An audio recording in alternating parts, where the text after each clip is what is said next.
आप देख रहे हैं आदित्य भारत न्यूज। साहस।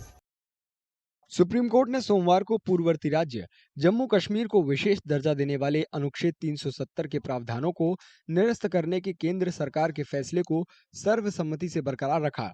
साथ ही राज्य का दर्जा जल्द से जल्द बहाल करने और अगले साल 30 सितंबर तक विधानसभा चुनाव कराने का निर्देश दिया। श्रीनगर में स्थानीय लोगों ने फैसले का स्वागत करते हुए कहा कि इस मामले पर अंतिम फैसला न्यायपालिका के लिए उचित है।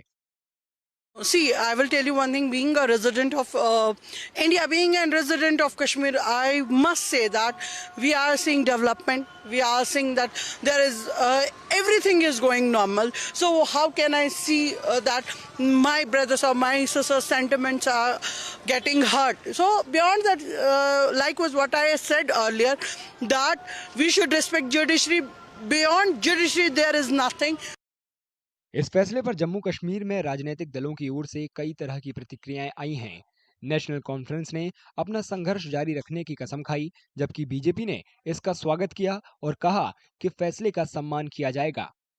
पीडीपी प्रमुख महबूबा मुफ्ती ने फैसले को न केवल जम्मू कश्मीर के लिए बल्कि भारतीय विचारधारा के लिए भी मौत की सजा बताया। उन्होंने लोगों से उम्मीद न खोने की अपील की और कहा कि इस मामले में दशकों से संघर्ष चला आ रहा है। ये एक राजनीतिक लड़ाई रही है। डेमोक्रेटिक प्रोग्रेसिव आजाद पार्टी के अध्यक्ष गुलाम नबी आजाद ने फैसले को दुखद और दुर्भाग्यपूर्ण बताया। वहीं श्रीनगर के निवासियों ने कहा कि फैसला आने के बाद इस मामले पर आगे कोई बहस नहीं होनी चाहिए। साथ ही उन्होंने उम्मीद जताई कि चुनाव कराने और राज्य का दर्जा बहाल करने के न्यायालय के आदेश को तुरंत लागू किया जाएगा।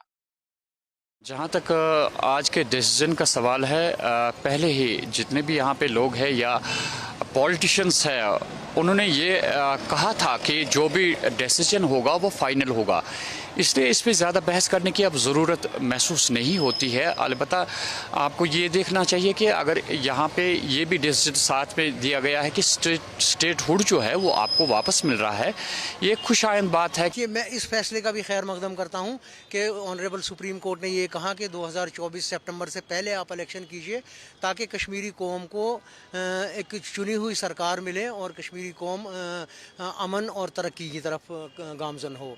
और रही बात स्टेटहुड की, तो हम चाहते हैं कि इलेक्शन से पहले अगर आप हमें स्टेटहुड देते हैं तो ये आपकी बड़ी ज़र्रा नवाजी होगी कश्मीरी कौम के ऊपर, क्योंकि कश्मीरी कौम चाहती है कि हमें तरक्की और डेवलपमेंट की तरफ जाना है और अमन और इंसानियत की तरफ बढ़ना है। फैसले से पश्चिमी पाकिस्तान के शरणार्थियों, गोरखाओं और वाल्मीकियों को भी राहत मिली है। इन्होंने सुप्रीम कोर्ट के अंतिम निर्णय का समर्थन करते हुए केंद्र सरकार का आभार जताया। दशकों से चली आ रही बहस को खत्म करते हुए मुख्य न्यायाधीश डीवाई चंद्रचूड़ की अध्यक्षता वाली 5 न्यायाधीशों की संविधान पीठ ने 1947 में भारत संघ में शामिल होने पर जम्मू कश्मीर को विशेष दर्जा देने वाली संवैधानिक योजनाओं को निरस्त करने के लिए 3 सहमति वाले फैसले दिए।